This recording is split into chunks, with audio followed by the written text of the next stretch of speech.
In the world of management, we are absolutely obsessed with leading other people.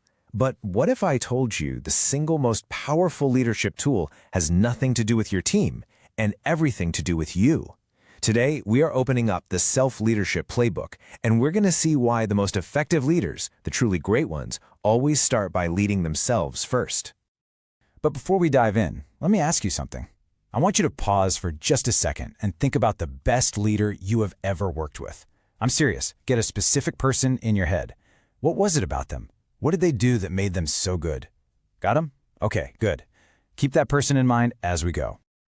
All right, here's where we're headed. First, we're going to talk about a universal problem that every single leader runs into. Then, we'll get into a timeless solution that's built on 3 core skills: self-awareness, self-reflection, and self-regulation. And finally, we'll see how all of this connects to the kind of lasting impact you can have. Look, it doesn't matter if you're running a tiny startup or a giant global company. Every leader eventually hits the same wall. It's almost like there's this predictable formula for challenges that can create friction and just cause things to go sideways, even with the best intentions. So, what's in this formula? Well, it's really 3 things.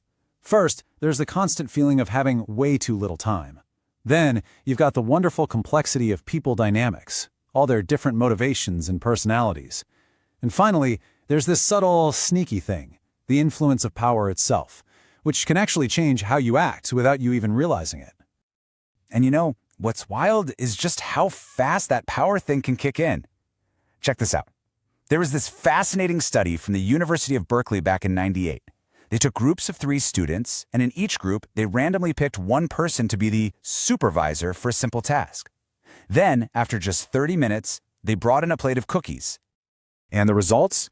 They were pretty amazing. As you can see here, the person who was just randomly made the supervisor ate way more cookies. They even chewed with their mouths open more often and left more crumbs. It's a brilliant, kind of funny illustration of a huge point. Even a tiny taste of power can start to change our behavior almost instantly.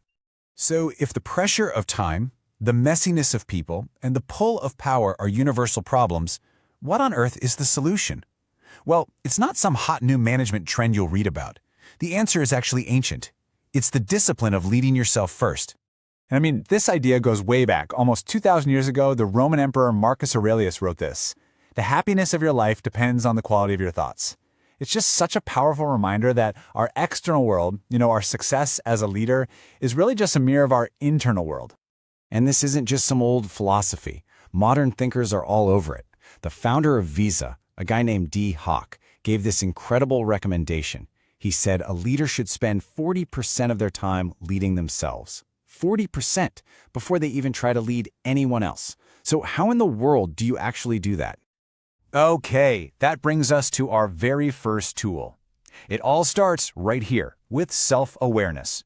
You can think of this as the foundation for the entire self-leadership playbook. It's about being willing to take a really honest, maybe even uncomfortable look in the mirror. Now here's the catch.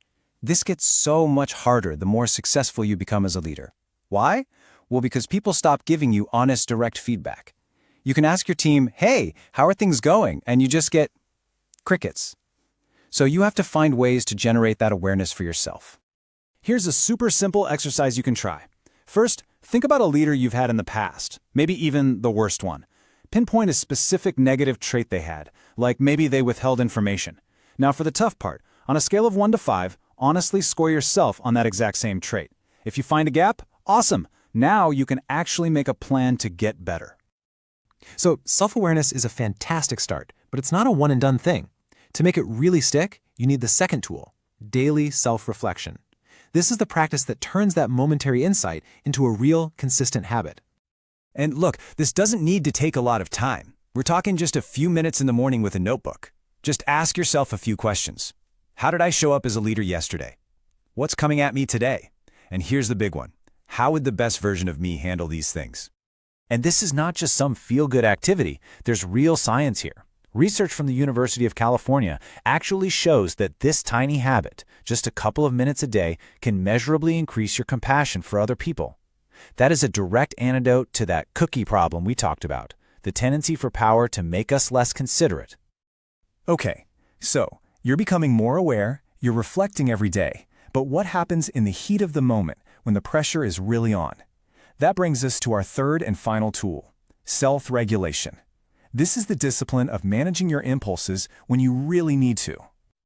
So, picture this. A team member comes into a meeting and tells you they don't have the report they promised would be done. Your immediate reaction? That flash of frustration? That's your knee-jerk reaction. Self-regulation is the skill that lets you hit pause on that feeling and choose a smarter, more effective response. A really powerful technique to do this is called reframing, and it's incredibly simple.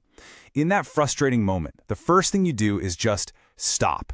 Take a breath before you say or do anything. Then ask yourself this question. On a scale of 1 to 10, how truly important is this issue really? So often, you'll realize it's a 2 or a 3, not a full-blown 10, and that little bit of space can change everything. So you've got self-awareness, self-reflection, and self-regulation. When you start weaving these three tools together, you're doing more than just managing a to-do list. You start building a real, enduring impact. You stop being just a boss and start becoming a leader who truly makes the people around them better.